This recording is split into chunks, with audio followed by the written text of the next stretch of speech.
बिस्मिल्लाहिर्रहमानिर्रहीम अस्सलाम वालेकुम रहमतुल्लाहि व बरकातुहू। प्यारे नाज़रीन, कैसे हैं आप सब लोग। उम्मीद करता हूँ कि अल्लाह पाक की रहमतों के ज़रिए साए खरौफियत से होंगे। दोस्तों, संडे को अक्सर हमारे घरों में स्पेशल नाश्ता होता है। तो स्पेशल नाश्ता करने के लिए स्पेशल चीज़ होना बहुत ज़रूरी है। तो इसीलिए आज मैंने ये आप लोगों के लिए एक बेहतरीन सा पराठा तैयार किया है, बेहतरीन पराठा बनाया है। ये पराठा गोल भी होता है, इसको शेप भी दी जाती है, इसमें चीज़ भरी होती है, इसमें चिकन होता है, इसमें कुछ वेजिटेबल होती हैं। चलें जी, मैं आपको बता देता हूँ इसके बनाने का तरीका। और कल संडे है, आपने बना लेना है। 1 कप आटा हम ले लेंगे, और आटा हम लेंगे फ़ाइन, जो वाइट वाला होता है। मैदा नहीं है, ये आटा है, लेकिन ये रेड वाला आटा नहीं है। तो इसमें आधा चम्मच आपने नमक डालना है, 1 चम्मच आपने चीनी डाल देनी है, और 1 चम्मच ही आपने भर के इसमें घी डाल देना है। घी थोड़ा-सा मेल्ट कर लीजिएगा, बहुत ज़्यादा सख्त ना हो। अगर आपका फ्रिज में पड़ा हुआ हो तो आपको उसको रूम टेम्परेचर पे ले आएँ। इस आटे को आपने गूँदना है दूध के साथ। आधा कप मैंने दूध लिया है, इसको थोड़ा-थोड़ा डालता जाऊँगा और इस आटे को गूँद लूँगा। तकरीबन आधा कप ही लग जाएगा, सारे का सारा इसमें डाल देता हूँ। चलें, इसको अच्छी तरह से गूँदना है। इसके गूँदने में थोड़ा टाइम लगेगा, जल्दबाज़ी नहीं करनी है, बस आराम सुकून से आपने गूँद लेना है और इसको आपने रख देना है साइड पे। अब यहाँ पे स्टफ़िंग बनानी है, तो उसके बनाने के लिए हमने ले लेना है फ्राई पैन। इसमें 2 चम्मच सिर्फ़ आपने ऑयल डालना है, और इसमें 1 चम्मच आपने डाल देना है लहसुन, और इसमें 1 प्याज छोटा जो है उसको आपने अच्छी तरह से चॉप करके छोटे-छोटे पीसेस में वो डाल देना है। और एक चीज़ का ध्यान रहे कि प्याज जो आजकल आ रहा है, इसमें पानी काफ़ी ज़्यादा मिक़दार में होता है, तो अच्छी तरह से आपने इसका पानी खुश्क करना है, इसको पका लेना है। जब ये अच्छी तरह से पक जाए, तब आपने इसमें डाल देने हैं आलू। आलू आपने एक ही लेना है, उसको उबाल के, उसको ग्रेट करके आपने वो इसमें डाल देना है।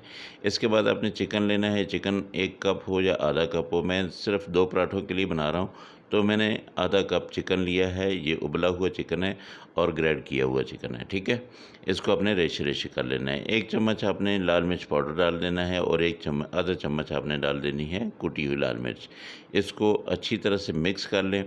अगर आप देखें कि ये जलने लगा है, फ़ौरन से पहले आप जो है इसमें चम्मच मार लगाएँ और थोड़ा-सा हल्का-सा पानी लगा दें। 1 चम्मच ही मैंने यहाँ पे नमक डाल दिया है।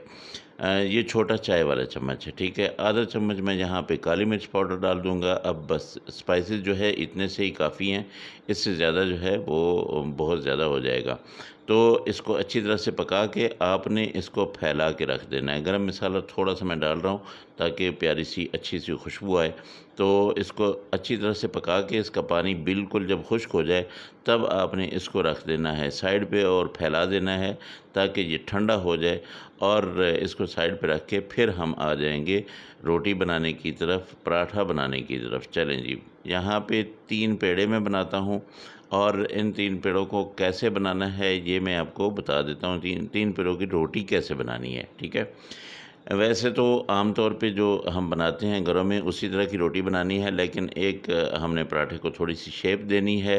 वो कैसे देनी है वो मैं आपको बता देता हूँ। 2 मैंने छोटे बड़े पेड़े बनाए हैं, और एक जो है थोड़ा बड़े साइज़ का है। लेकिन ये मुझसे गलती हो गई है, आपने बड़े साइज़ का नहीं बनाना है, आपने ये भी छोटा ही बनाना है। ये काफ़ी बड़ी रोटी हो गई है। इसमें आपने क्या करना है, सबसे पहले तो यहाँ पे ले लेनी है चेडर चीज़, और इसको अच्छी तरह से यहाँ एक साइड पे, यानी आधे पराठे पे जो है आपने इसको फैला लेना है। इसके ऊपर आपने वो जो स्टफ़िंग हमने बनाई है वो रख देनी है, और उसके बाद आपने इसके ऊपर मोज़रेला चीज़ जो है वो डाल देनी है। वो भी इसी तरह से डालनी है।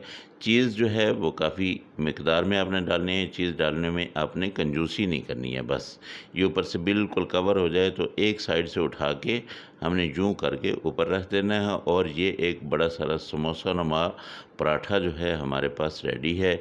एक फ़ोर्क ले लेंगे और इसके ऐसे दबाएँगे, ताकि ये साइड से अच्छी तरह से दब भी जाए और एक डिज़ाइन भी बन जाए। ये देखिए, ये ऐसे करके आपने ये ऐसे दबा लेना है, और ये सारे का आपने एक डिज़ाइन सा बना लेना है। चलें जी, अब हम पैन में इसको बनाते हैं। फ्राई पैन को मैंने ऊपर रख दिया है। 1 चम्मच ही इसमें मैंने ऑयल डाला है। लेकिन ये डालने से क्या हुआ कि ये पराठा मेरा बड़ा है और फ्राई पैन जो है वो छोटा है, तो मैंने इसको तवे पे डाल दिया है, फ्राई पैन को फ्री कर दिया है। अब इसको थोड़ा सा पलटना जो होता है ना, ये मसला बनाता है, बाकी तो सब ठीक रहता है। आराम सुकून से एक साइड से आपने एक चीज़ से उठाना है और यूँ करके आपने इसको बदल देना है इसकी साइड, बस। ये माशाल्लाह बिल्कुल बेहतरीन किस्म का ये पराठा जो है ये पकता जा रहा है। बस आपने थोड़ी थोड़ी देर के बाद इसको अलटते पलटते रहना है, तकरीबन एक आधा मिनट जब गुज़रे फिर आपने दूसरी साइड चेंज कर देनी है। आपने ये ध्यान रखना है कि ये कहीं से फटे नहीं। माशाल्लाह बहुत ज़बरदस्त ये पराठा हमारा रेडी हो गया। इसको जी हम उतार लेते हैं और चलते हैं जी दूसरा पराठा बनाते हैं। दूसरे पराठे की भी रोटी बना के वहाँ पे हमने 2 पेड़े बनाए हैं छोटे साइज़ के, वो हमने 2 रोटियां बनानी है। तो एक रोटी बना के उसके ऊपर आपने ये सारा मसाला लगा देना है और ऊपर से आपने डाल देनी है चीज़ आपने उसी तरह फैला देनी है। उसके बाद आपने ऊपर से दूसरी रोटी डाल देनी है, ऐसे करके ये। अब इसकी साइडें भी आपने ऐसे ही करनी है कि ये एक डिज़ाइन भी बन जाता है और इस तरह से अच्छी तरह से ये बिल्कुल बंद हो जाता है, पैक हो जाता है। तो इसको आपने अच्छी तरह से ये कर लेना है, फिर आपने इसको तवे के ऊपर डाल देना है। तो दोस्तों, अगर आप लोगों को मेरी ये रेसिपी अच्छी लग रही है तो मेहरबानी करके मेरे चैनल को ज़रूर सब्सक्राइब कर लें, ताकि आपको ऐसी अच्छी अच्छी और प्यारी प्यारी वीडियोज़ जो है वो मिलती रहें। और बेल आइकन को ज़रूर दबा दीजिएगा, ताकि मेरी हर आने वाली वीडियो का नोटिफिकेशन जो है वो आप तक पहुंचे और आप उसको देखें और मज़े की रेसिपी एंजॉय करें। ये देखिए जी, ये भी पक गया है। अब ये देख लें, दोनों शेप्स में मैंने आपको चीज़ पराठा जो है, चिकन चीज़ पराठा बनाना सिखा दिया है। जैसा भी बनाएं ज़बरदस्त बनेगा इंशाल्लाह, बहुत मज़े का बनेगा। बस इसी मेथड से आप बनाएं, चाहे आपने ये शेप देनी हो या आपने इसको गोल रखना हो। जो भी आप पराठा बनाएं, इसको आप चटनी के साथ भी खा सकते हैं, इसको केचप या चाय के साथ भी खा सकते हैं। तो मेरे अल्लाह की रहमतें, मेरे अल्लाह की नेमतें आप सब लोगों के घरों में बारिश की तरह बरसती रहें। मेरे वो दोस्त जो बीमार हैं, अल्लाह पाक उनको शिफाए कामिला अजला अता फ़रमाए, और जो बेरोज़गार हैं अल्लाह पाक उनको अच्छा और बेहतर रोज़गार दे। जो परेशान हाल हैं अल्लाह पाक उनकी परेशानियों को दूर करे। इंशाअल्लाह आप दोस्तों से अगली रेसिपी में फिर मुलाकात होगी। मुझे इजाज़त दें। अल्लाह हाफ़िज़। अस्सलामु अलैकुम व रहमतुल्लाहि व बरकातुहू।